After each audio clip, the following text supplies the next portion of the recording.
এখন তো সন্ধেবেলার জলখাবার মানেই pizza, burger, momo, chow mein, roll আরও কত কী।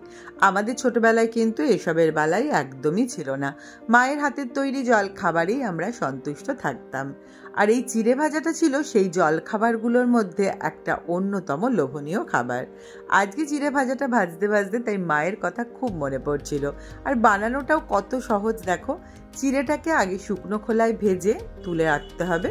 তারপর কড়াইয়ের মধ্যে অল্প একটু সর্ষের তেল দিয়ে তাতে একটা শুকনো লঙ্কা আর কারি পাতা ফোড়ন দিয়ে ভালো করে নাড়াচাড়া করে নিয়ে দিয়ে দিলাম বেশ খানিকটা চিনেবাদাম। এই চিনেবাদামটা যখন ভাজা হয়ে গেল তখন অর্ধেক ভেজে রাখা চিড়েটা আবারও কড়াইয়ের মধ্যে দিয়ে বেশ কুড়মুড়ে করে আগে ভালো করে ভেজে নিতে হবে। ভাজা হয়ে গেলে এর মধ্যে দিয়ে দিলাম স্বাদ মতো গোলমরিচ আর বিট নুন। অল্প ঠান্ডা হলেই এতে চানাচুর অ্যাড করে দিলাম। ব্যাস, এবার চায়ের সাথে শুধু খেয়ে নিতে হবে।